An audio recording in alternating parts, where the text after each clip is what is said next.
Hello everyone, আজকে করেছি দই কাতলা। তো দেখো কেমন হয়েছে। নমস্কার বন্ধুরা, আজকে রান্না করব দই কাতলা। তো চলো কি করে রান্নাটা করি আর কি কি লাগবে দেখে নাও। তো দেখো দই কাতলা কাতলা তো লাগবে কাজু, টক দই, পোস্ত, গরম মশলা, কাঁচা লঙ্কা, আদা, রসুন, পেঁয়াজ লাগবে।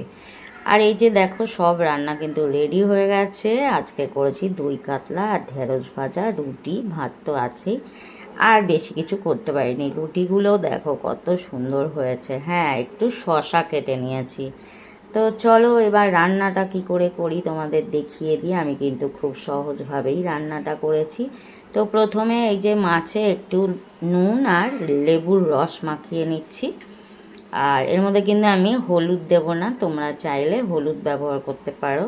যেহেতু দই কাতলা তো সাদা সাদা বিয়েবাড়ির মতো আমি বিয়েবাড়ি না, যে কোনো অনুষ্ঠান বাড়িতেই হতে পারে। তো অনুষ্ঠান বাড়ির মতো করব। তো এদিকে দেখো কড়াইয়ে সর্ষের তেল দিয়ে মাছটা হালকা করে ভেজে নিচ্ছি। তো মাছটা ভাজা দেখো হয়ে গেছে, খুব বেশি কিন্তু আমি কড়া করে ভাজবো না। তো যাই হোক, এবার এই তেলটাতে আমি একটু পেঁয়াজ ভেজে নেব লাল করে, মানে বেরেস্তা যেটাকে বলে। পেঁয়াজ ভাজা হয়ে গেছে, কিছু গোটা গরম মশলা, শুকনো লঙ্কা, 3-4টে গোলমরিচ দিয়ে দিলাম। এবার দিয়ে দিলাম আদা, রসুন, কাঁচা লঙ্কা বাটা আর পেঁয়াজ সব একসাথে আমি বেটে নিয়েছি, আলাদা করে আর দেখালাম না। ও যে বললাম সহজেই রান্না করেছি, তাই একটু নুন দিয়ে দিলাম। নুন তো দিতেই হবে, আর মাছেও নুন দিয়েছি, সামান্য লঙ্কার গুঁড়ো দিয়েছি। আর কিন্তু আমি এর মধ্যে বিশেষ কিছু দেব না, একটু চিনি দিয়ে দিলাম। আর দিয়ে দিলাম পোস্ত, কাজু আর টক দই একসাথে আমি বেটে নিয়েছি। ওই যে সহজেই রান্নাটা হবে, আর আমার তো তাড়াহুড়ো থাকেই।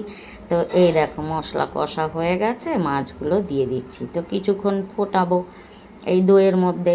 আর দিয়ে দিলাম একটু ওপর থেকে গুঁড়ো গরম মশলা। তো তোমরা এটা চাইলে দিতেও পারো, নাও দিতে পারো। গোটা তো দিয়েইছি, আমি একটু দিলাম। যাই হোক, একটু কাঁচা লঙ্কা দিয়ে দিলাম।